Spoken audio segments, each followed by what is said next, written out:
Sino po pwede mag-claim? Kanana niyo pinamatay? Tatay. Why ba po yung asawa niya? Patay na rin po. Kami po, ano na po, mga 30 plus na yung edad lang. Retirement. Retirement ka. Ha? Retirement, ma'am. Magkaiba po ba yung retirement? Sa death. Retirement sir, pag buhay pa.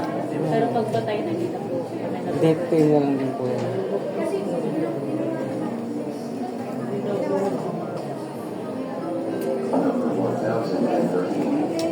May form po ba yan?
Ano ba yung retirement? Hindi, wala na nga retirement. So, patay na. Ma'am, yung retirement wala po pag patay na. Sabi ko na din. Claim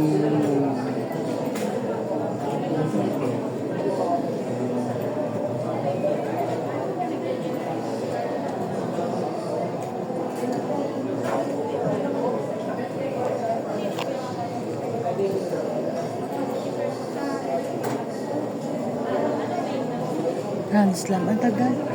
Ayun na ba yan? Death clearance. Panslam, ay. lang. Sabi ni tita? Lang. Yun, lamsam.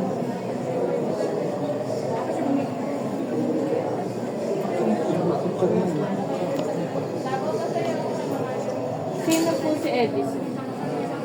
Ay, nasa Pangasinan po. Si Maricel. Marisa? Marisa. Patay na po yan. Si Eddie. Patay po. Yun. Papa. Tatay na. Wala po siyang junior na Eddie. Wala.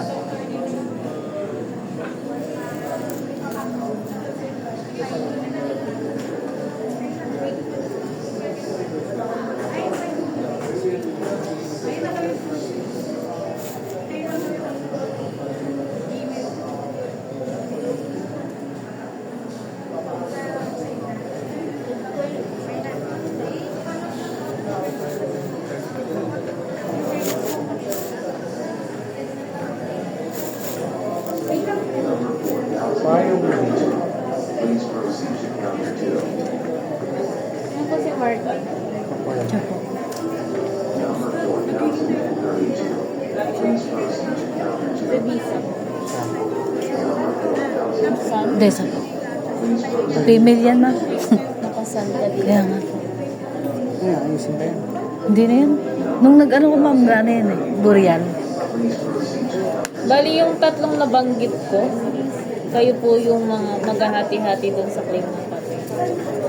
So yung nasa Pangasinan, tama? Ikaw, tsaka Paano po yung ma'am? Nasa Pangasinan yung ayun po, required po siya, nakasama niyo magpay. Ang kasama. Pero yan, ma'am. Pagkasinan lang yun. Kung kayang papuntahin, papuntahin. Kailangan po talaga tatlo ma'am. Yes, hindi pwedeng isa lang. Mas matatagalan po pag dalawa kayo nag-file, naiwan nyo yung isa. Kasi po, pag ganun po, tatagal yun ng 1 year kasi may tinatabi tayo para doon sa hindi nagpa-file. Pero pwede po siya mag-file doon sa Pangasinan. Pwede po, pero mas maigi po, iisang branch lang kasi mas matagal po yun. Aantayin po kasi ni Pangasinan yung file nyo.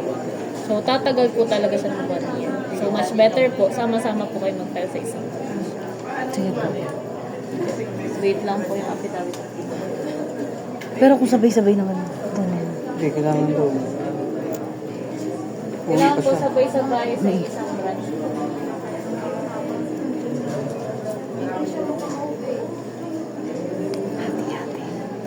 Paano si Kaya Edison? Nakasulat pa si Kaya Edison. Si Inday hindi nakasulat, no? Yun ako naman ako. Affidavit of legal heirs. Saan po? Sa Buday Class. Hindi ka kay Ate Floyd. Si Inday hindi Legal heirs. nakasulat. Oo. Gilid na lang kayo ma'am. Ang kulang ko na lang din ay affidavit of legal heirs. Tapos kailangan ko din ng din namin ng death cert po ng legal spouse.